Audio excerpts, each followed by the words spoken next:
రే అల్లుడు, మన స్టేషన్ పొడవెంత తెలుసా? 3800 మీటర్లు. వెడల్పు కొంచెం తక్కువ, 2800 మీటర్లు. 16 ప్లాట్ఫామ్స్, 40 కొట్లు ఉన్నాయి, 4 గడియారాలు ఉన్నాయి, 38 మంది బిచ్చగాళ్ళు, 18 మంది పిక్ పాకెట్లు ఉన్నారు. ఇదే మన స్టేషన్ డీటెయిల్స్. ఇంత కరెక్ట్ ఎలా చెప్తున్నావు? మరేంట్రా, స్టేషన్ లో గంట నుంచి కాపలాగా వస్తున్నాను. ఈ గ్యాప్ లో మొత్తం డీటెయిల్స్ కలెక్ట్ చేశాను, చూసావా? ఏంటి ఎగతాడా? ఇంతసేపు ఆ గుంపులో వెయిట్ చేసినా మంగమ్మ గారు కనపడలేదని నేను ఫీల్ అవుతున్నాను. 3 రోజుల టాయిలెట్ కి వెళ్లకుండా నేను ఫీలింగ్ లో ఉన్నా. నోరు మూసుకొని రారా. మా బాబాయ్కి తెలిసిందో అంతే, బీపీ రేజ్ అయిపోయి ఖర్చైనా పర్వాలేదని నెక్స్ట్ ఫ్లైట్ లో వచ్చి నన్ను వాయిస్తాడు. మీ బాబాయ్ని చంపడానికి పెద్ద ఖర్చు అవుతురా? అట్లా పట్టాల మీద అంటే చచ్చూరుకుంటాడు. ప్రాణాలు తీస్తున్నాడు. పొద్దున్నే ఆటో సవారీకి వెళ్ళినా 4 రూపాయలు వచ్చిండేవి, హ్యాపీగా ఉండేది. అది వదిలేసి ఎవరో సుబ్బమ్మ, ఎంకమ్మ, మంగమ్మ అనుకుంటూ ముందర తాళం ఎవరా? ఏంట్రా తాళంగానే ఉంది, తలుపు తెరుచుందేంట్రా? రేయ్, మనం 4 గంటల బయట వెళ్ళాం కదా, అది చూసి ఎవడో దొంగ దూరాడ్రా. ఏంట్రా లూజ్ లాగా మాట్లాడుతున్నావు? 4ంటికి వెళ్ళి 8ంటికి వచ్చాం. 4 గంటల సేపు దొంగిలించడానికి ఇంట్లో ఏమున్నాయిరా? ఏమీ లేదు కదా, అందుకే ఎంతసేపు వెతుకుతున్నాడు. నా పెట్టి తెరుస్తున్నాడు రా. దాంట్లోనే రా 4 రోజులు కలెక్షన్ పెట్టాను. అందులోనా? నువ్వు పని చేయి, తలుపు తెరిచి వాడిని గట్టిగా పట్టుకో. ఈ తొట్టి తీసుకొచ్చి వాడిని నెత్తి మీద కొడతానే ఉంటావు. 1 2 3.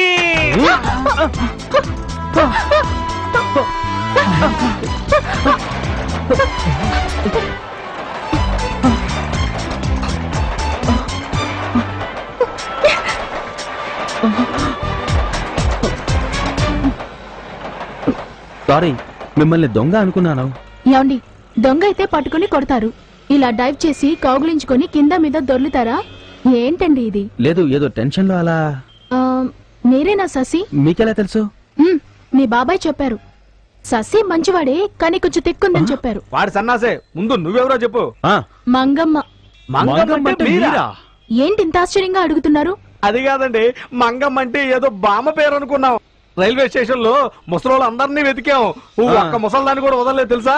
ముసలోళ్ళనే వెతుకుతుండేసరికి పోలీసులు మా మీద సందేహపడ్డారు. మంగమ్మన్నది మా బామ్మ పేరు. మా నాన్నగారు నాకు ఆశగా పెట్టారు. ఇంట్లో అందరూ నన్ను మంజు అని పిలుస్తారు. అయ్యి మంజు, నాకు భలే నచ్చిందిరా. సరే అండి, ఎలాగో ఇల్లు కనిపెట్టి ఇంటి వరకు వచ్చారు, మరి ఇంట్లోకి ఎలా వచ్చారు? ఎస్ సార్, ఒక అందమైన అమ్మాయిని చూసి అడగాల్సిన ప్రశ్నేనా ఇది?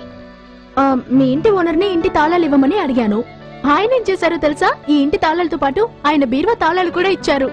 కొంచెం ఉంటే ఆయన ఇంటి పత్రాలు కూడా ఇచ్చేసేవారేమో. అది సరే, ఉడిపిలో ఉండేవారు ఊర్లోంచి వచ్చేటప్పుడు ఇలా నైటీలోనే వస్తూ ఉంటారా? చాలా గ్లామర్ గా కనిపిస్తున్నారండి. ఏంటి ఎగతాళా? స్నానం చేసొచ్చి డ్రెస్ చేంజ్ చేసుకుందాం అనుకుంటే ఈ లోపు వచ్చి నన్ను పట్టుకుని దొర్లారు. నేను అప్పుడే చెప్పానండి వీడికి, ఇది మన ఇల్లురా, తలుపు తట్టి లోపలికి వెళ్దామని.